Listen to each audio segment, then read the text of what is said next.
crentes na tribulação e o quê? Perseverem na oração. Só os homens. 1, 2, 3, já.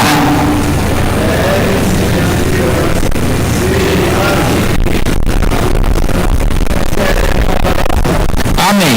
Agora as mulheres. 1, 2, 3, já.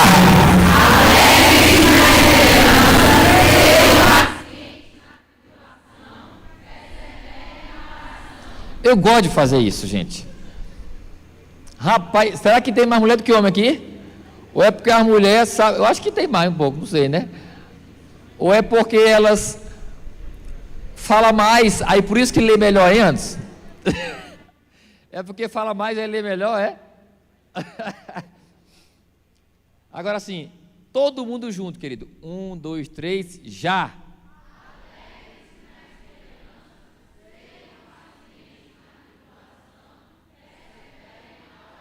Aplauda a palavra do Senhor em nome de Jesus. Glória a Deus.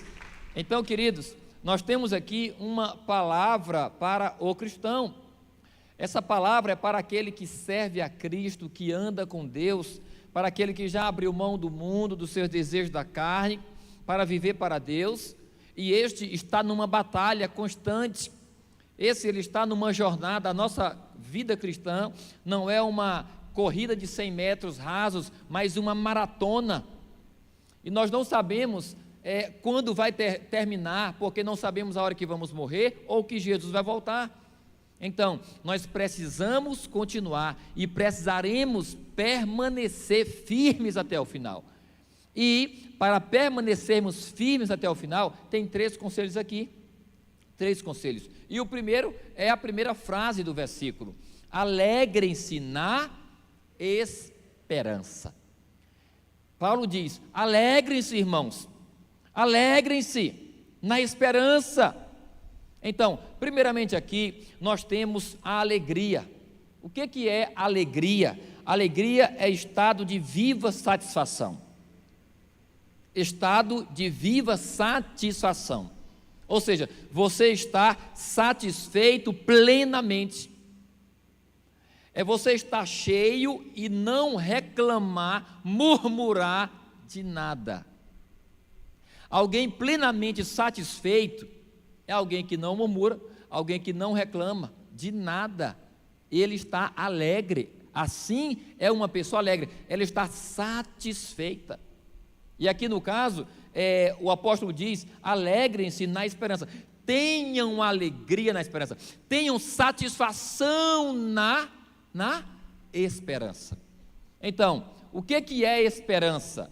Esperança é sentimento de quem vê possível a realização daquilo que se deseja.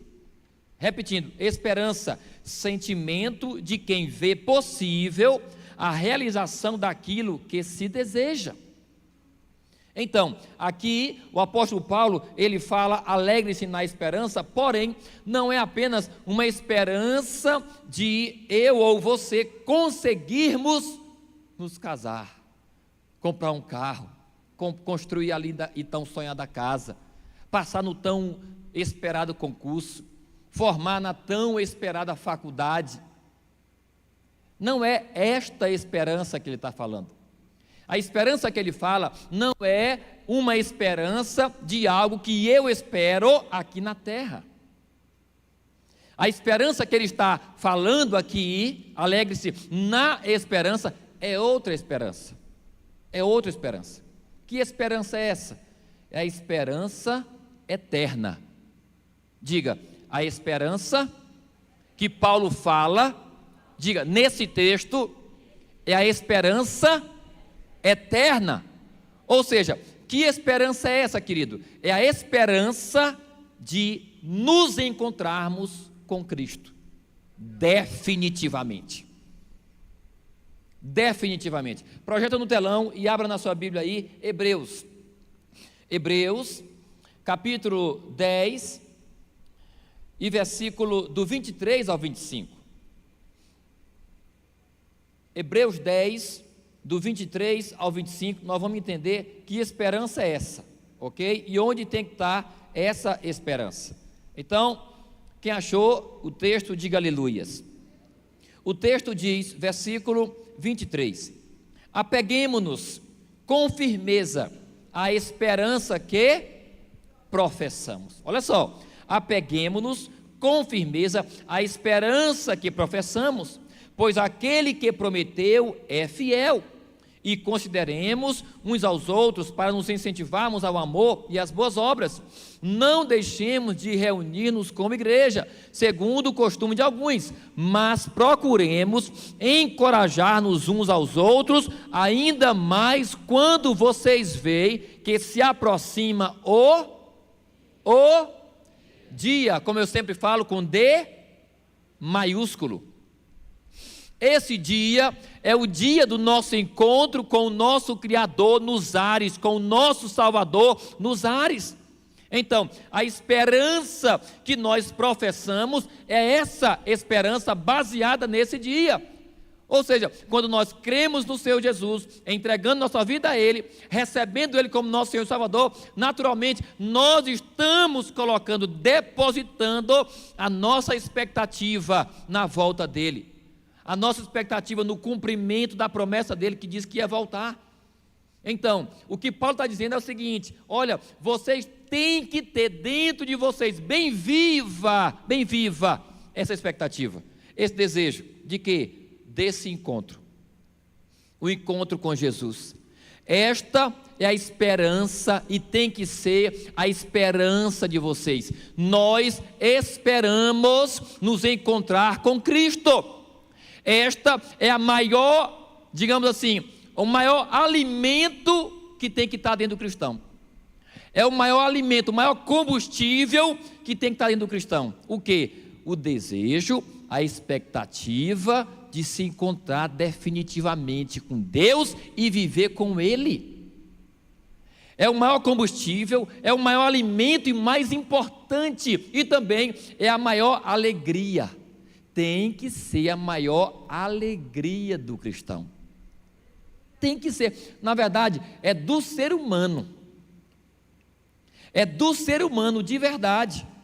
A expectativa do encontro com Deus deve ser a expectativa do encontro com Deus deve ser a maior esperança de todo ser humano. Você está entendendo, querido, isso? Sabe por que muitos cristãos vivem desanimados? Por que muitos cristãos vivem desatentos e eles se perdem e se desviam por qualquer motivo? Porque eles não alimentam essa esperança. Porque não se relacionam com essa esperança com o desejo dela de acontecer. Então, repito, a esperança da volta de Jesus tem que ser o nosso maior combustível, nossa maior alegria dentro de nós. E Paulo diz: alegre-se na esperança. Te alegra, meu irmão, Jesus está voltando. É mais ou menos isso. Quem é que crê que Jesus vai voltar? Você se alegra com isso? É isso que ele está dizendo. Jesus vai voltar. Aí você fala assim: Jesus vai voltar. Aí o crente diz: Jesus está voltando, te prepara. É verdade, aleluia, aleluia.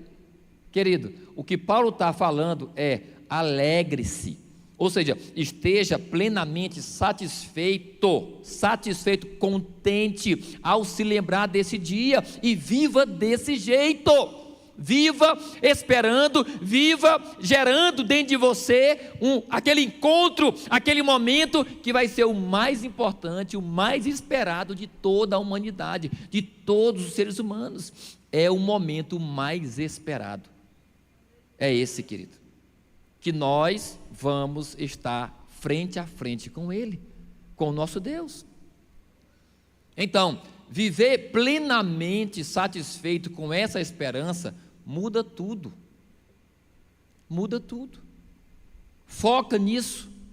Alimente diariamente dentro de você esse dia. Alimente.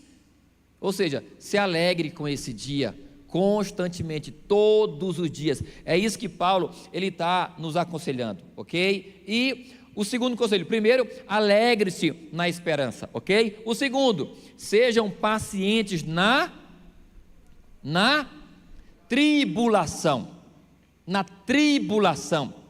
alegre-se na esperança e sejam pacientes na tribulação, ou seja, até aquele dia, que eu não sei que dia será, que eu me encontrarei com ele, até aquele dia eu vou ter tormentos, eu vou ter dores, eu vou ter situações desagradáveis, situações de aborrecimento. Isso é tribulação. O que é tribulação? Situações de aborrecimento, situações de dores, situações de desgraças, situações desagradáveis, situações onde eu vou me incomodar de um lado, me incomodar do outro, vou sentir dor. Isso é uma tribulação. Porque enquanto estivermos presos a essa carne, nós sofreremos. Então, tribulações virão sobre nós. Porém, o que Paulo diz para a gente ter diante dessas tribulações? Diga para o seu irmão, paciência. Está sofrendo, meu irmão? Diga, paciência. Está doendo, meu irmão? Diga, paciência. Comprou mais do que podia pagar, meu irmão? Diga, paciência. Como é que está na tua casa? Tem problema com teu irmão? Brigou com teu irmão? Com tua irmã? Como é que está tu e teu pai? Está com problema? Diga para ele, paciência, meu irmão. Lá no teu trabalho, brigou com alguém, houve um desentendimento, alguma coisa, lá na tua escola aconteceu um problema, eita pastor, o abacaxi que eu me meti, você não sabe. Paciência.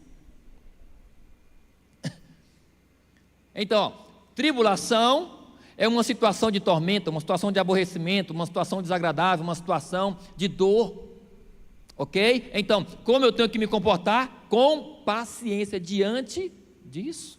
E o que é paciência? Segundo Aurélio, paciência de verdade, o que significa? Força capaz de suportar dores.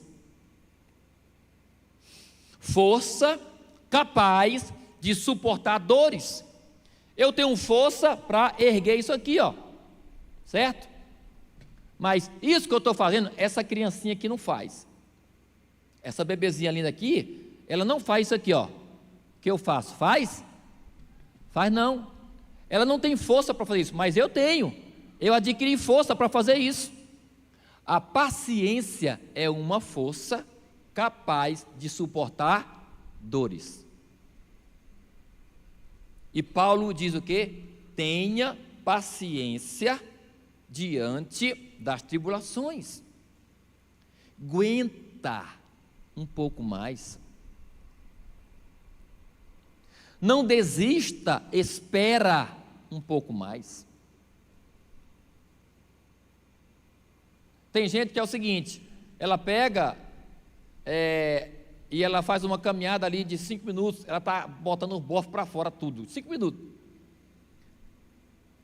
Mas tem gente que caminha 5 minutos, corre 5 minutos, a pessoa corre 5 minutos, não aguento mais não, senta, outra pessoa corre 10, 20, 30, 40, 50 minutos, 1 hora correndo, nem. Ela adquiriu uma força, uma resistência capaz de passar por aquele desafio ali que a outra não tem ainda. Então, busque em Deus paciência, essa força que é capaz de suportar dores, de sustentar momentos difíceis. Queridos, como é difícil ter paciência. Olha, paciência é um dos maiores desafios para nós, sim ou não, gente? Tem alguém aqui que é impaciente? Não, primeiro, tem alguém que é paciente? Levanta a mão, os pacientes. Cadê? Certo. Agora levanta a mão quem não tem muita paciência.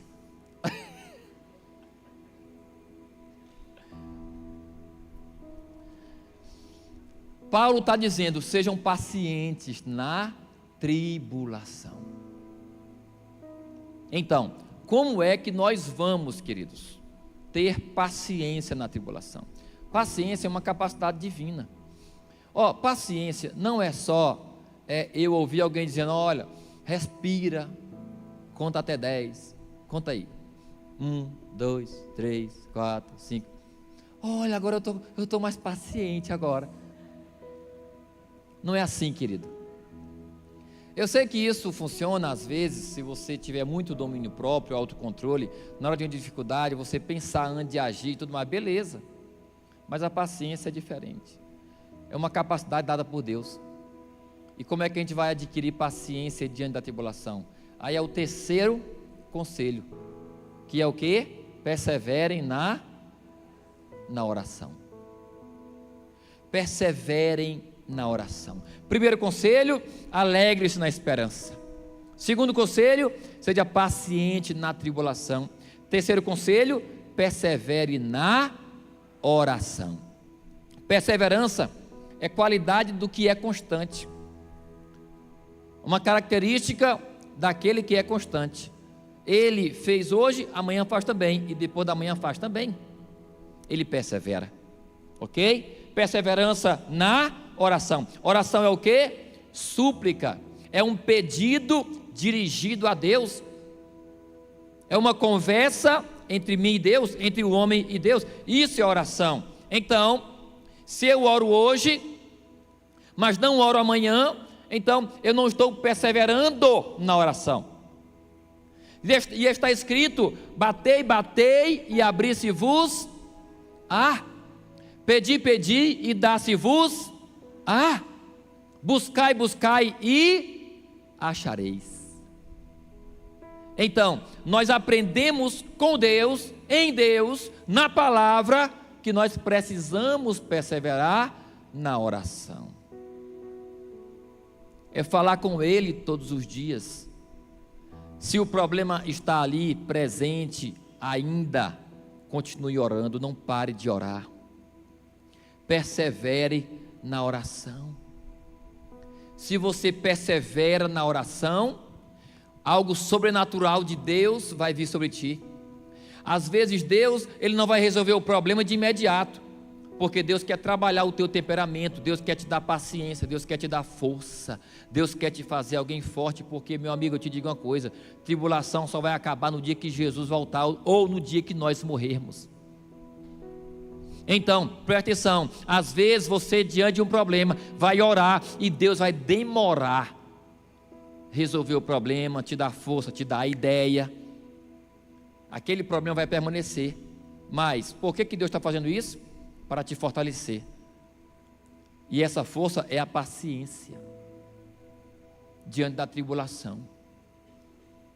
Nós aprendemos no sucesso, aprendemos, mas eu te digo uma coisa: nós aprendemos mais com as dores, com as decepções, com as traições, com os sofrimentos, com as tormentas, do que na ausência disso.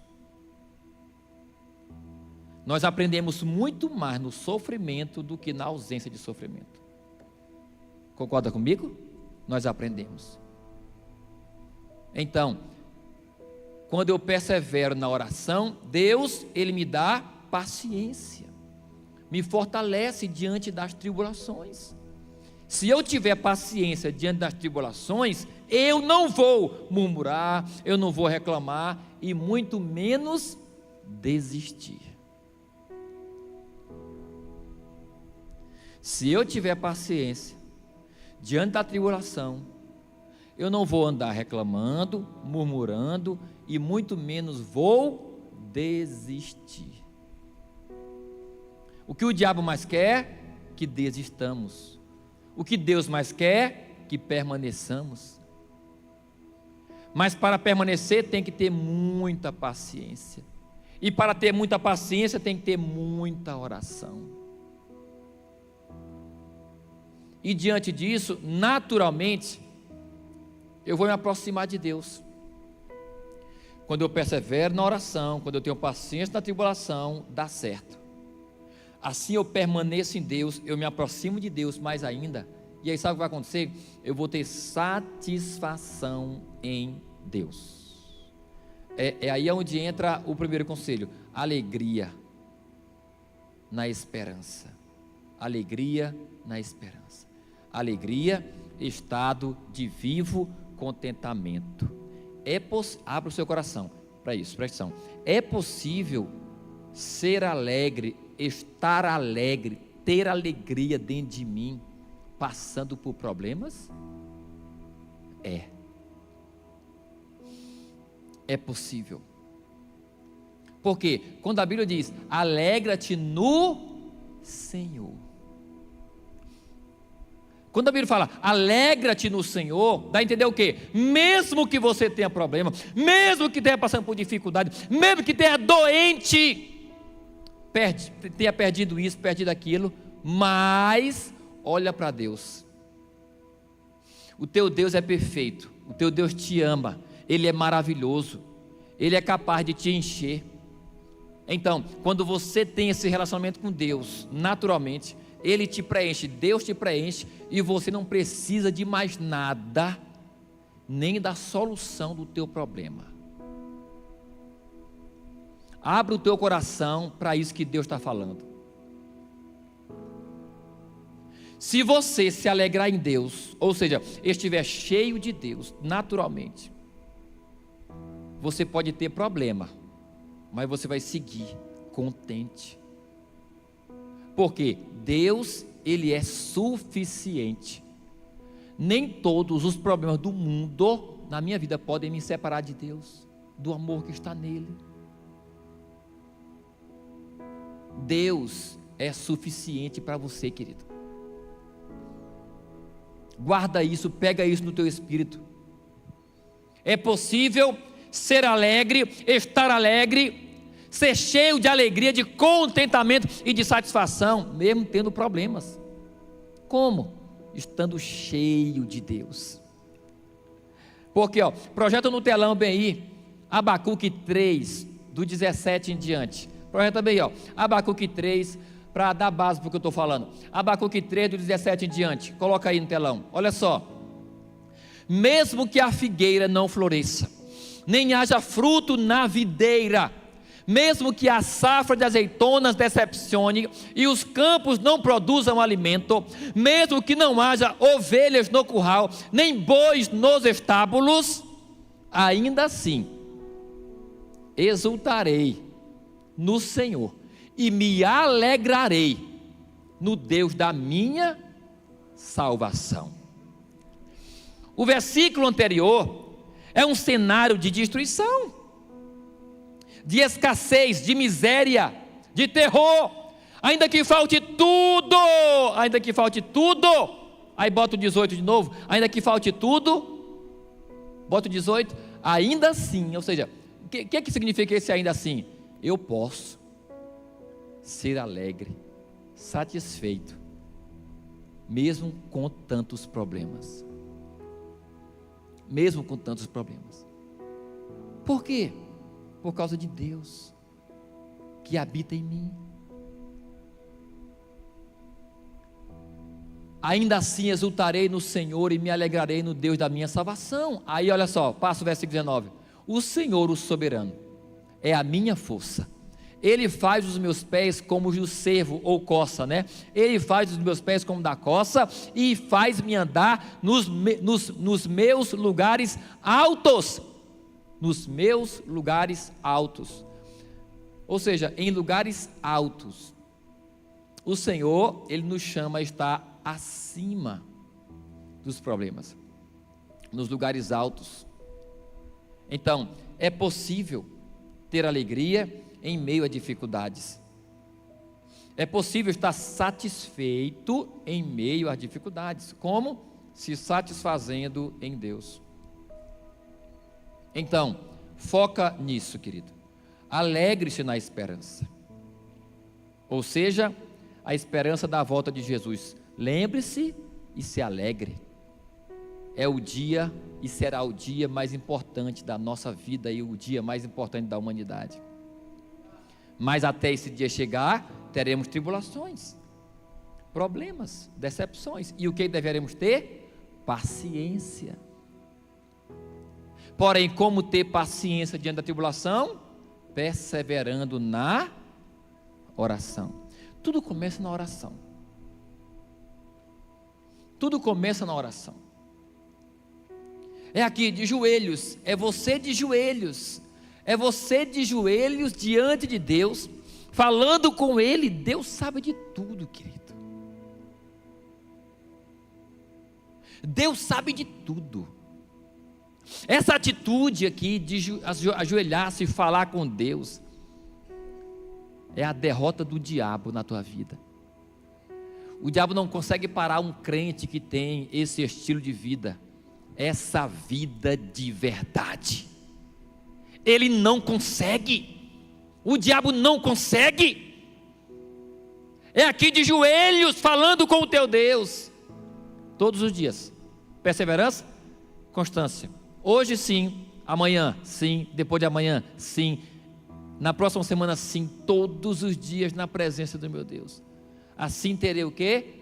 Força para suportar aflições, decepções. Jesus, ele foi decepcionado, ele foi maltratado, ele foi rejeitado. Queridos, eu estava pensando aqui um dia desse, como é que, eu não sei se você já passou por isso. O quê? Você saber o que alguém falou a teu respeito e falou muito mal. Essa pessoa te criticou, te ofendeu, essa pessoa desceu a lei em você, só que foi para outra pessoa. Você sabe disso, mas a pessoa que falou mal de ti, ela não sabe que tu sabe. E aí você, no outro dia, de repente está com essa pessoa. Ela está dentro da tua casa, ela está dentro da escola que você trabalha, ela está no trabalho, ela chega no trabalho, ela chega ali na rua e tal, diante de ti, e aí? Só que o que ela falou foi muito grave, foi muito forte a teu respeito. Eu não sei se você já passou por isso, mas não é fácil. Jesus, ele passou por isso todos os dias de sua vida. Todos os dias de sua vida ele passou. Como assim? Jesus sabia o que todo mundo pensava. Gente, olha a força de Jesus. É por isso que Jesus, ele é o nosso Salvador. É por isso que foi dado o poder a Jesus no céu, na terra e debaixo da terra. Porque ele chegava num ambiente que tinha 50, 100 pessoas, ele sabia o que todo mundo pensava dele. As pessoas iam passando, alguns no pensamento falavam bem dele, pensavam bem, mas a maioria, esse filho de Beelzebul, diz que é Deus, diz que é o filho de Deus, só que a pessoa no pensamento,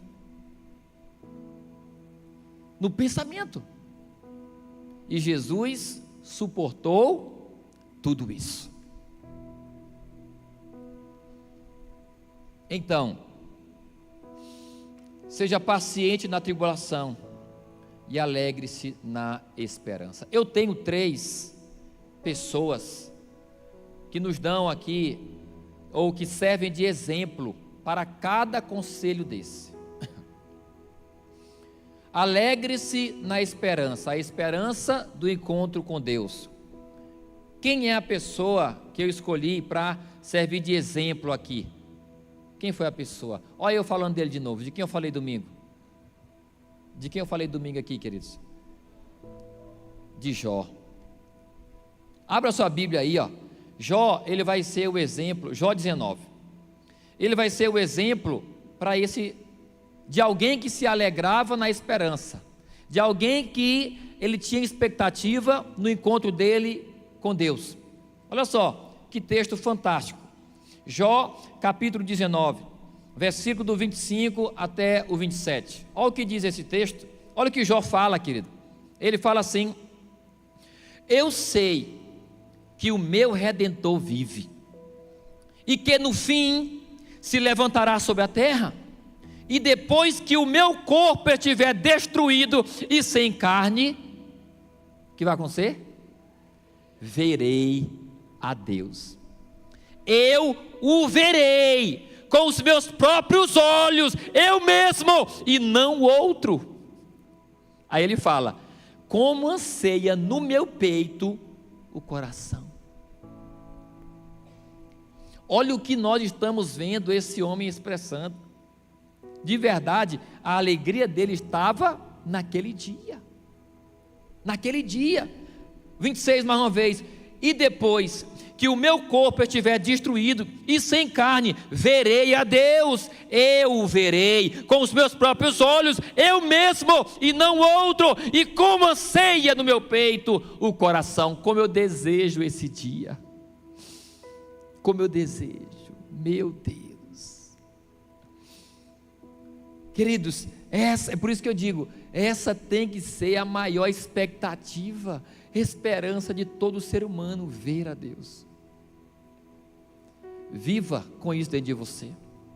Seja como Jó. Seja como Jó. Eu verei a Deus. E como meu coração deseja por esse dia. E o exemplo para o segundo conselho é pacientes na tribulação. Eu escolhi Paulo e Silas para servir de exemplo para esse conselho. Vamos lá, Atos 16. Atos 16, a partir do versículo 22. Olha só, querido. Nesse momento aqui, Paulo e Silas, eles foram presos. Ok? Paulo e Silas, eles foram presos. E aí o versículo 22 vai falar o seguinte: a multidão ajuntou-se contra Paulo e Silas, e os magistrados ordenaram que se lhes tirassem as roupas e fossem açoitados. Depois de serem severamente açoitados, foram lançados aonde? Na prisão. O carcereiro recebeu instrução para vigiá-los com cuidado. Tendo recebido tais ordens, ele os lançou no cárcere interior e lhes prendeu os pés no tronco. Queridos, aqui na verdade, eles não foram só presos, eles foram presos depois de terem sido açoitados. Um açoite era 39 chicotadas. 39, cada um recebeu no mínimo 39 chibatadas nas costas, sem camisa. Então, olhe como que estava o corpo desses homens. Às vezes, quando a gente leva uma topada, corta o pé, corta a mão, a gente chega lá em casa ou vai para o hospital, logo a gente limpa, logo a gente coloca remédio, logo toma um remédio para dor. Ali não. Dali, dos açoites foram direto para a prisão, e não foram colocados num lugarzinho assim, como esse aqui. Lá era um lugar no subterrâneo. As cadeias, as masmorras, os locais de prisão naquela época, era no chão batido, no chão frio, com ratos e tudo mais. E eles foram amarrados ainda com o pé no tronco. Estava na prisão, na cela, vamos dizer, e ainda foram amarrados pés e mãos em um tronco. Então olha a dor, a tribulação que eles estavam passando. Porém, versículo 25. Por volta da meia-noite, Paulo e Silas estavam o quê? Orando e cantando hinos a Deus. Os outros presos os ouviam. De repente, houve um terremoto tão violento que os alicerces da prisão foram abalados. Imediatamente todas as portas se abriram e as correntes de todos se soltaram. O carcereiro acordou e, vendo as portas abertas, as portas da prisão, desembainhou sua espada para se matar, porque pensava que os presos tivessem fugido. Mas Paulo gritou: não faça isso, estamos todos aqui. O carcereiro pediu luz e entrou correndo e trêmulo, prostrou-se diante de Paulo e Silas. Então levou-os para fora e perguntou: senhores, que devo fazer para ser salvo? Ele viu um milagre acontecendo ali. Eles responderam: creia no Senhor Jesus e serão salvos você e os de sua casa. E pregaram a palavra de Deus a ele e a todos os de sua casa. Naquela mesma hora da noite, o carcereiro lavou as feridas deles. Em seguida, ele e todos os seus foram batizados. E então os levou para a sua casa, serviu-lhes uma refeição, e com todos os de sua casa alegrou-se muito por haver crido em Deus. Aplauda a palavra do Senhor. Eles foram pacientes na tribulação. E queridos, aquilo que eu falei no culto passado, no domingo, sobre sofrimento. Por trás do sofrimento, sem justa causa do justo, existe um grande final feliz. Eles estavam sofrendo injustamente, mas porque permaneceram, porque foram pacientes diante do sofrimento, olha que final eles tiveram. Uma família inteira foi salva, por causa da paciência deles diante da tribulação. Seja paciente na tribulação. E o último exemplo, o último conselho: persevere na oração. Quem que eu escolhi como exemplo para esse conselho? Daniel, diga Daniel. Daniel capítulo, abra sua Bíblia, 10, Daniel 10, versículo do 1 em diante. Daniel 10, do versículo 1 em diante. Olha o que esse texto vai dizer. A partir do versículo 1.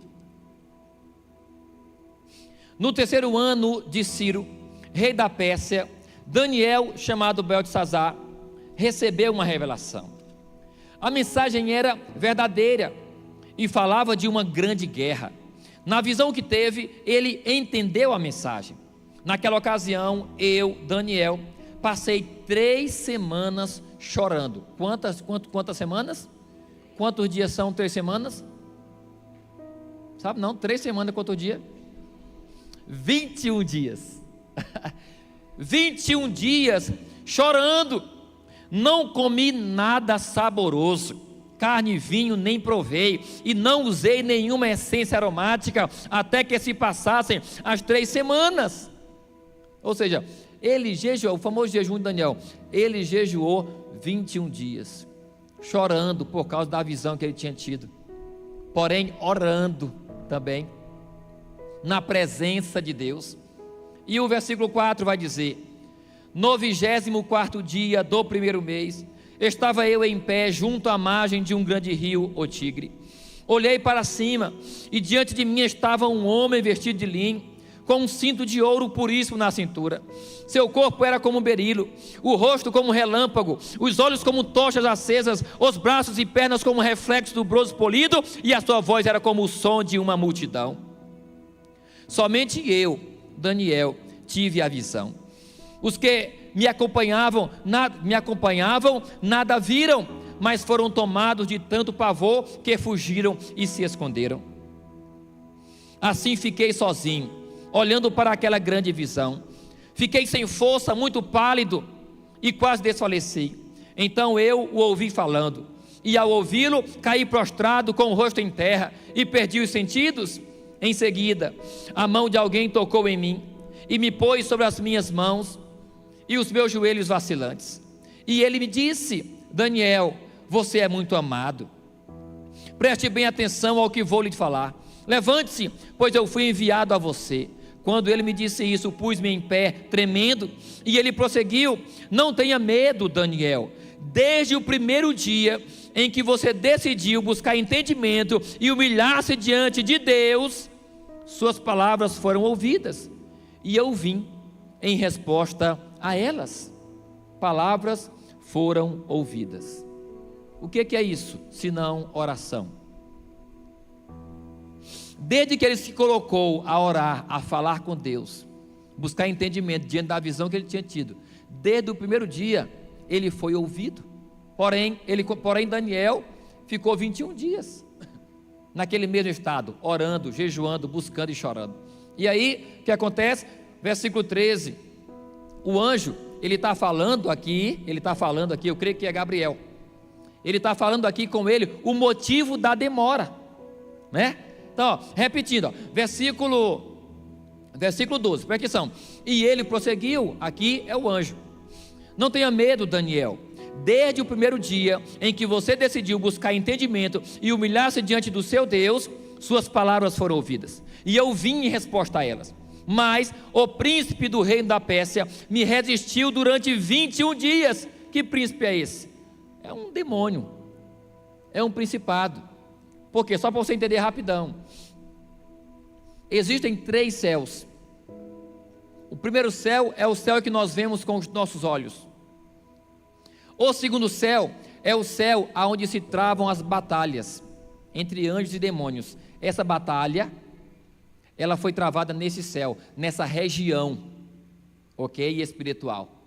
É nessa região espiritual que existem e acontecem as guerras espirituais entre anjos e demônios em nosso favor, ok? Então, esse lugar, esse céu, ele tem territórios e tem demônios e principados que dominam alguns desses territórios, ok? Então, o anjo Gabriel, ele veio em resposta à oração de Daniel. De onde que ele veio? Lá da entrada do terceiro céu. Qual é o terceiro céu?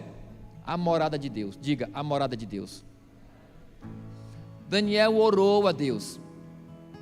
Daniel orou. E Deus chamou o Daniel. Deus chamou o anjo Gabriel e mandou a resposta para Daniel através dele. Então, lá vem o anjo Gabriel do céu, da morada de Deus, passando pelo segundo céu para encontrar Daniel. Mas um demônio o resiste. E ele está explicando isso. O anjo Gabriel, ele está explicando o porquê que ele demorou. Mais uma vez, versículo 13 agora. Mas o príncipe do reino da Pérsia me resistiu durante 21 dias. Então Miguel, um dos príncipes supremos, veio em minha ajuda, pois eu fui impedido de continuar ali com os reis da Pérsia. Agora vim explicar-lhe o que acontecerá ao seu povo no futuro, pois a visão se refere a uma época futura. Quando ele me disse isso, prostrei-me com o rosto em terra, sem conseguir falar.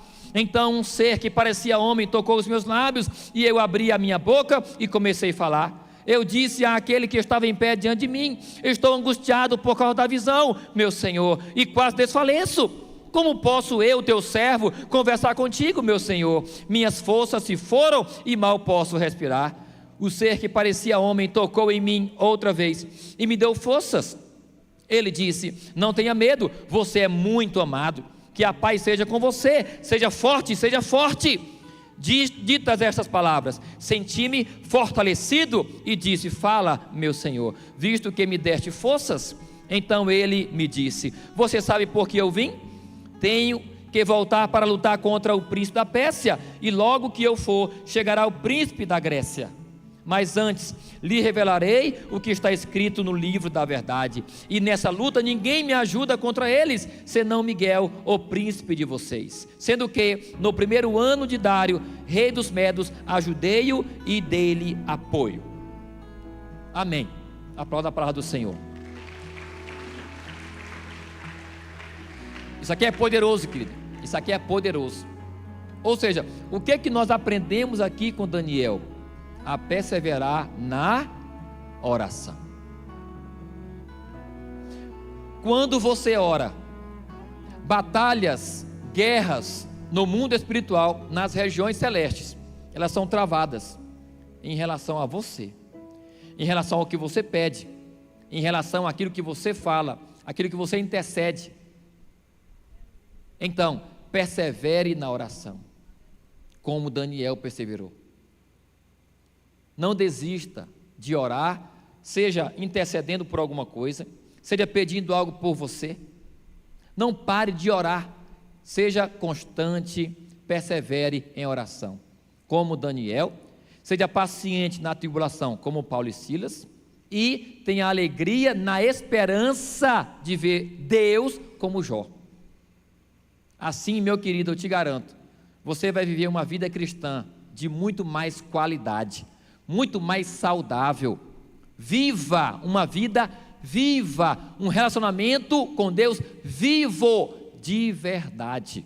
E o diabo, ele não vai conseguir te parar, ele não vai conseguir fazer com que você caia, ele não vai conseguir tirar a tua atenção de Deus.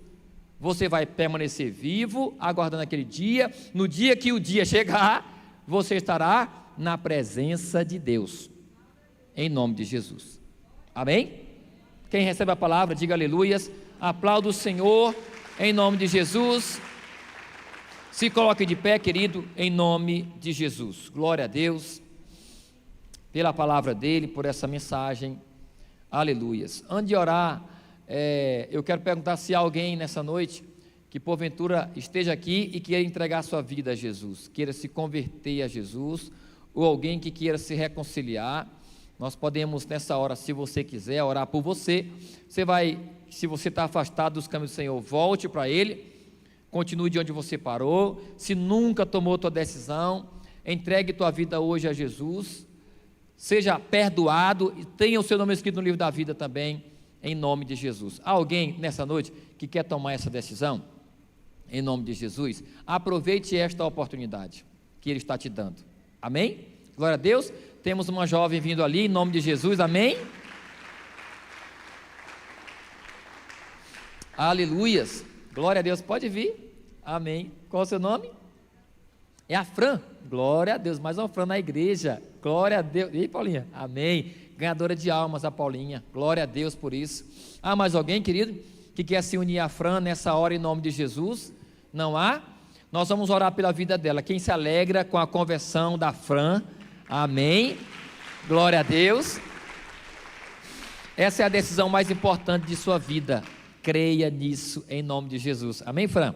Eu vou orar e você vai repetir minha oração, com fé, tá? Então, feche os olhos e repita a minha oração. A igreja vai estender as mãos para cá e vai orar por ela em nome de Jesus. Diga assim, Fran: meu Deus, nesta noite, o meu coração está decidido, e eu te recebo como meu Senhor